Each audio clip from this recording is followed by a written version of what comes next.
Baik, bertemu lagi dengan saya Edwin Nando di kelas pemrograman SQL. Nah, kalau di materi-materi sebelumnya kita sudah belajar sesuatu yang bernama dengan primary key.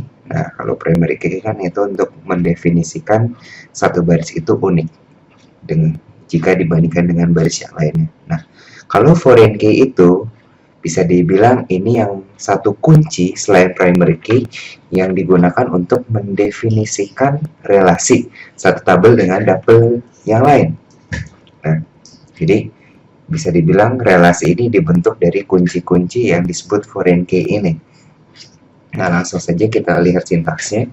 Nah, sintaks dasar, misalkan kita mau membuat tabel gitu.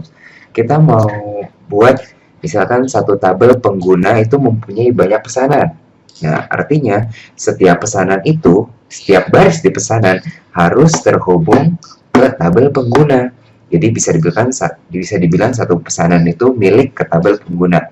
Nah, oleh karena itu kita ada tabel line ID ini bisa diganti misalkan pengguna ID, customer ID, apa ID, bebas. Nah, untuk mendeklarasikan sebuah foreign key kita sintaksnya adalah constraint,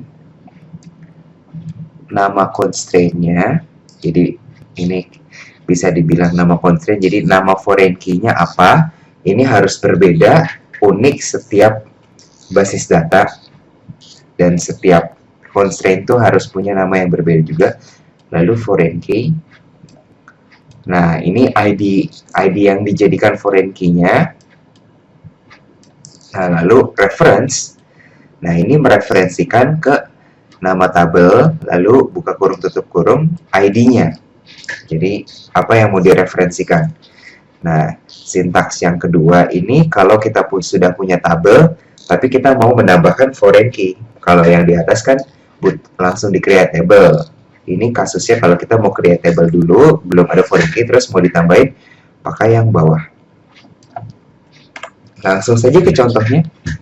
Nah, misalkan kita punya tabel pengguna seperti ini. Nah, kita mau satu pengguna tuh bisa punya banyak pesanan. Jadi, tiap pesanan tuh harus ditaruh pengguna ID.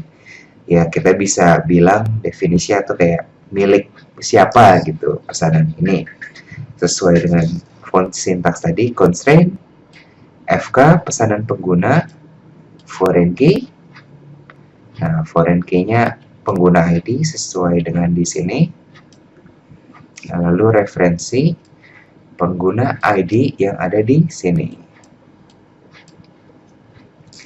On delete cascade, artinya jika pengguna itu di satu pengguna itu yang bisa dibilang berhubungan dengan pesanan itu di delete, misalkan satu pengguna di delete.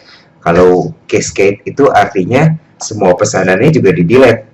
Nah, itu ada macam-macam. Ada on delete null, ada on delete restrict. Kalau null tuh dijadiin null aja pengguna ID-nya, kalau penggunanya di delete. Kalau restrict nggak bisa tiba-tiba delete pengguna kalau masih ada pesanan gitu, nanti ada error semacam itu.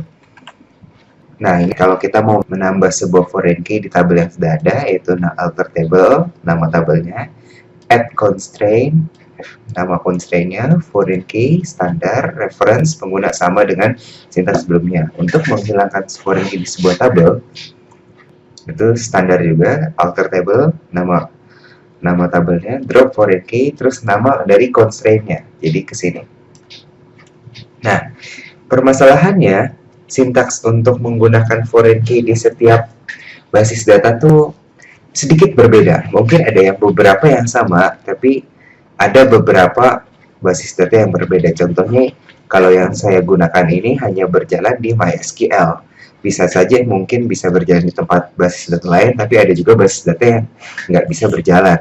Nah, nanti itu bisa dicek di dokumentasi basis data masing-masing. Baik, begitu saja materi tentang foreign key. Sampai jumpa di materi-materi selanjutnya. Terima kasih.